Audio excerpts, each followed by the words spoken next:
We will now hear another exciting talk from Sergio Gago. Sergio leads a new team at Moody's aiming to explore the frontiers of quantum computing. He is also the academic coordinator of the Masters of Big Data and Artificial Intelligence at the University of Barcelona, where he teaches several courses and advises on student capstone projects. Now he will share his experience of putting together a team of diverse experts to explore and develop quantum computing applications for financial forecasting and risk assessment.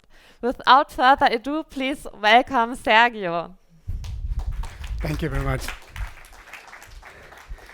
All right, so we're going to switch gears a little bit. I promise you there's not going to be equations or anything here, although I really love the framework that the BMW guys have built, so I will definitely clone that repository. But what I'm going to talk about today is, number one, why a company like Moody's has built a quantum team, and then kind of a recipe, not necessarily the only way, but at least one way that has proved successful for us on how to build a quantum team in your companies, specifically in the enterprise. Now, for those of you who don't know, Moody's is known as the ratings agency, you know, the AAA thing for your bonds or countries, your junk bonds and so on. But something that not everyone knows is that half of the company, in fact, is about data and analytics. So anything that answers the question, should I do business with this person, with this company, with this specific portfolio, that is what we aim to solve for you, whether it is KYC, AML solutions, credit risk, and so on. And as such, virtually every bank and insurance company in the world is a client of ours, one way or another. So considering all that data and all that stuff, it is simply natural that we turn every stone that technology gives us, including quantum computing, with its promise of really disrupting our service and the products that we put in the market. So that's why we created the quantum team, and what we've been working for almost 2 years now. And now I'm really happy because this week we introduced a couple of products, a quantum for finance platform that banks and insurance companies and asset managers can use in a plug and play way, and also a series of courses for quantum for quants, as we say, and data scientists that we're putting in the market. So we're going to do this in 4 steps. This is a presentation that I usually do in 1 hour, so I have to go very quick. Why quantum, right? How to convince your CEO to give you some money and put some budget into quantum computing, and how to go from research to application. And if we have some time, I'll share some of the good stuff that we're doing at Moody's. Now, first of all, why quantum? I'm sure most of you are aware with Moore's law, and that it's kind of getting flat, and probably for some specific types of problems, computational tasks or challenges, our computers are not enough. There are problems in the world that even if we were to put together all the CPUs that we've ever built as humans, it would still take years, hundreds or thousands of years to resolve that task. One example, decrypt your passwords. That's a mathematically complex problem that we humans have created like that on purpose. So, you can transact with your credit card safely when you pay for your lunch in a restaurant. But as it happens, and Gordon himself forecasted, his law was going to come to an end, roughly around this time. And it's simple. At the end of the day, our transistors, or building blocks in our computers, are based on electrons moving from atom to atom. You cannot make them smaller than electrons. And if you try to do that, then you hit the marvelous world of quantum mechanics. That is not like the Ant-Man Quantumania movie. If you watch it, nothing like that. The second point is the promised advantage of quantum. So yeah, quantum computers are going to bring certain advances for certain problems, not necessarily wide domain, but when exactly. And this graph tries to show that in certain problems, as the size grows, the time that you need to solve it with your computer grows exponentially in some of those problems. Like decrypting your password, but also solving a Sudoku. Solving a 10 by 10 Sudoku is pretty easy, right? Solving a 40 by 40 Sudoku, that's going to be quite challenging for you or for any computer. So there's this crossover size, that point in time that will be in the future. It's not today, where a quantum computer would do those operations faster. And the third argument, why quantum, is because quantum computers happen to be really good at decrypting your passwords. I'm not sure if you've heard about this, but a couple of decades ago and a half, Peter Shor, when he was working at the Bell Labs, came out with his algorithm, Shor's algorithm. And that gave us an algorithmic approach that once runs in a quantum computer would be able to decrypt asymmetric cryptography. RSA, Diffie-Hellman-based encryption mechanisms, which is basically what we use today for pretty much everything that we use for our communications. Do not worry, we still don't have a quantum computer big enough to run that, but we will. And because of that, the NIST agency in the US, the NSA, has already put together a plan, a whole roadmap for their federal agencies and contractors, where all of us need to have a proper roadmap in place on what we call post-quantum cryptography. How do we defend our algorithms for that? This is in the US, but European agencies, Asian, African agencies are following suit on this. So those three arguments are quite enough on why quantum, right? Quantum computers are going to break asymmetric cryptography. If this is not enough to convince your CEO, you can always say, well, you know, back in the 50s, Bank of America was the very first financial institution that put a computer in their office. It was the primeval ATM back then. And they used that only to count stuff. That's it. Little they knew that we would create the internet, artificial intelligence, ChatGPT, and all these cool things that we have today. We're in this moment, in the 60s, probably late 60s of classical computing. That's my own personal guess. But we have room-sized devices that need to be extremely cold, that are very noisy, and they're not good at many, many things. They're only good at some certain small things. But lo and behold, those companies like Bank of America, who implemented these devices back then in the 50s, got a massive competitive advantage as the technology advanced. However, and this is a research that we did earlier in this year, we basically asked a couple of hundred financial institutions, a sample from our own client data set, what do you guys think about quantum, right? And 73%, this is mainly banks and insurance companies, did not find any bottleneck in their processes. Now this is concerning because the bottlenecks are there. That means they are not aware of those bottlenecks. I'm talking about credit risk estimations, regulatory calculations for Basel or CISL in the US, and so on. So they don't know what they don't know. And moreover, 82% of the respondents say that the sector is completely immature. I give them that. That is very true. It's something that's nascent. And it's great. We're doing amazing stuff. But we're still, in the mid-60s or something like that. Put that together.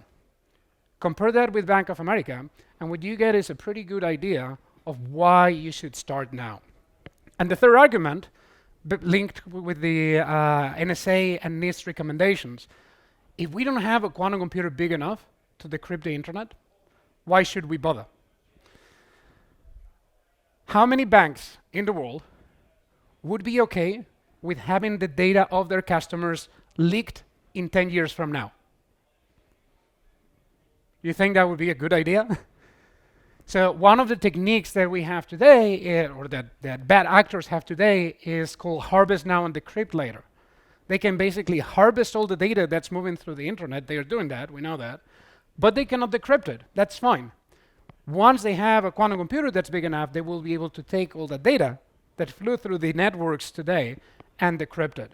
So when we think about being post-quantum secure, we need to consider how long does it take for us to decide a new type of encryption mechanism, and how long does it take for us to implement it in our corporate. And as you know, banks are really fast movers, right, in terms of changing their infrastructure and so on. So put that together, compare with how long do we think it will take to have a quantum computer that can run Shor's algorithm, roughly 1 million logical qubits, in order to break RSA 4096. That's quite a big device. And then we can make a bet. How many of you think we will have 1 million logical qubit device in 10 years? 15 years? Never? Okay, that's good. So 10 to 15 years, that's kind of the average here. Now, Answering the CEO questions. These are the same questions I had to answer a couple of years ago. Is there quantum advantage? I may get some enemies by saying this, but no. There's absolutely no quantum advantage today. You may have heard the quantum supremacy experiments from Google and from IBM in the last few months. Those are great.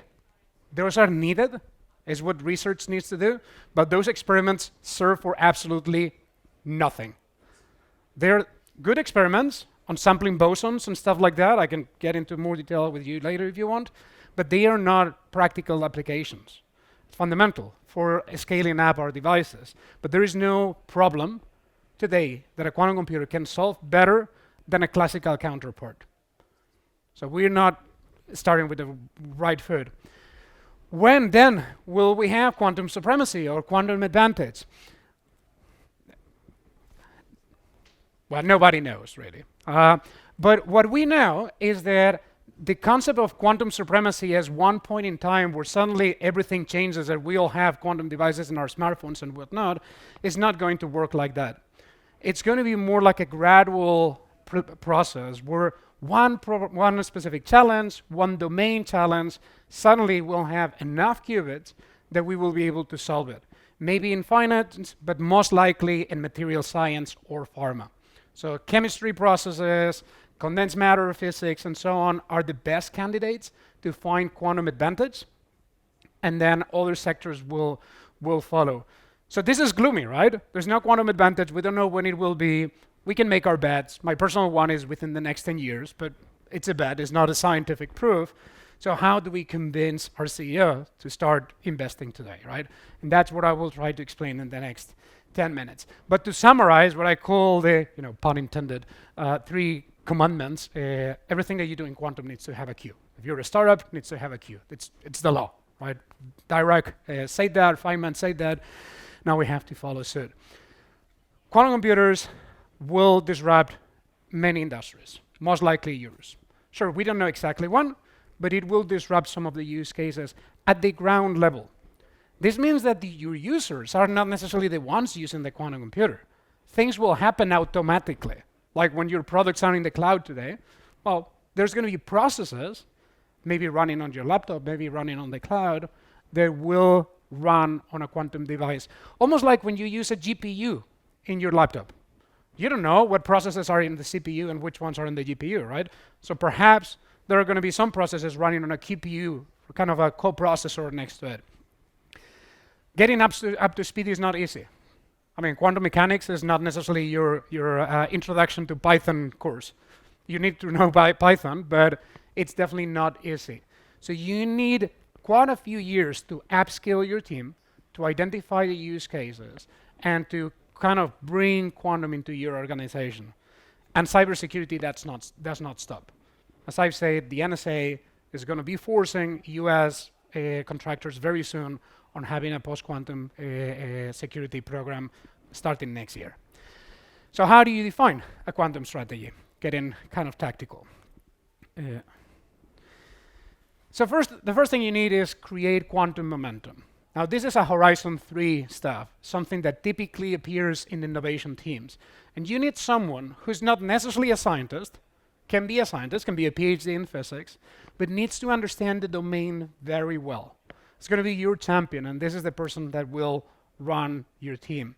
It's the one that will convince the different stakeholders that there is something really going on in their process. In your bank, maybe someone who was a quant. Quants are those quantitative analysts in the banks that many of them are mathematicians or physicists who in the 70s or 80s went into finance because that was where the money happened to be. But they still remember all the quantum mechanics back from their degrees or theses or PhDs even. These are the perfect candidates for that. Second part is find the relevant use cases. And by use cases, I mean very specific domain problems that you run today. Maybe it's the way you calculate conditional value at risk. That's a very important calculation to calculate how many reserves of money a bank needs to keep in their box, in their safe, according to the European regulations. Well, that's a very complex computation that takes days, weeks in some cases. If you take that problem, that specific domain challenge, and you tell that person, I can do that in seconds, you're going to get many, many friends within your financial institution. And by the way, this also works in industry, in logistics, and chemistry, pharma, and so on. Be realistic. Don't fall into the hype. We've seen many, many times quantum teams who overpromise things. Sometimes because of the quantum companies overpromise things. Yeah, I have quantum advantage here. And then you go, do the walk, and there is no such quantum advantage. And the budget for the next year runs dry. There is this concept running around that we are starting a quantum winter as a synonym to the AI winter that we suffered a decade or so ago, 2 decades ago. And it was precisely because of the same thing, right? In AI, we had the theory, we had the models, we knew how to build bloody perceptrons, we just did not have the hardware ready for that. There was no proper cloud, there was no proper GPU distribution, and so on. That sounds quite similar to the situation that we have today in quantum. You need to find internal champions. If you're in a financial company, in your asset management team, in your credit risk team, these type of quants who can be your allies and help you build that model, because you need to understand how your bank or your company solves those problems today in order to give them really the edge on moving there. You have to show them, build demonstrators. If you go to them and say, let me explain you about superposition, you're going to lose them from second one. Right. But if you start from the problem, from the challenge that you're solving and building your way, then you have a few more chances. And at some point you will have to explain superposition, interference, and so on. That will have to come. But please don't do that from the first day. And then build a comprehensive plan, right? Like a roadmap that you can present to your CEO and say, look, there's not going to be any ROI this year, neither the next. But we're building skills from the ground up, we're building knowledge, and if this ends up being a fad, if tomorrow we recognize from some research that quantum will never happen because of some, fundamental physics law, that's fine, because we would have learned so much. One of the algorithms that we are implementing today in production is based on quantum-inspired methods, which are methods that were created in the research labs by physicists for condensed matter physics and stuff like that, that we are applying and running on classical computers. So there's a lot of hybridization and pollination that you can get also from quantum. Consider cybersecurity, especially in financial institutions, is a linchpin on your quantum plan. And that's obviously because, people would say, it would be great if we can make some more money with this product.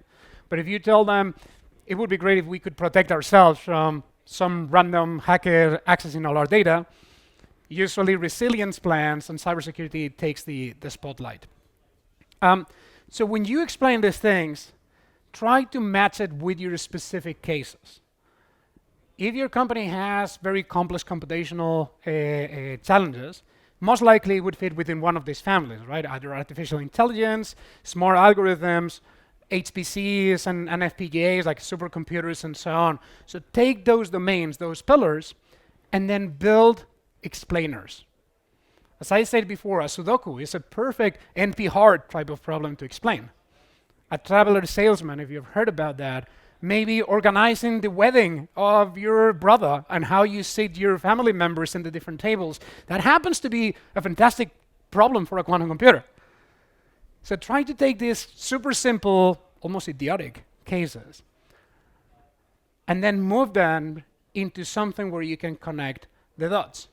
As it happens, optimizing a portfolio of assets is not that different than the wedding problem, or putting all your containers into a ship in the most optimal way so the boat can go port to port. So people can start connecting the dots in that way.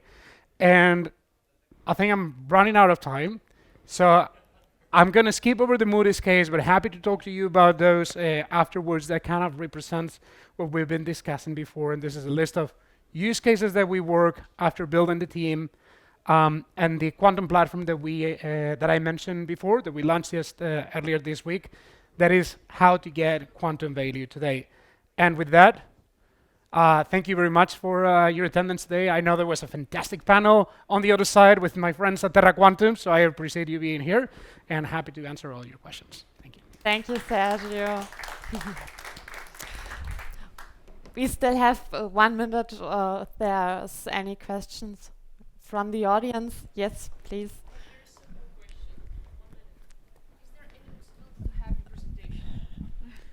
Yeah, I can share it with the organization and figure out a way to share it. Perfect. 1 minute.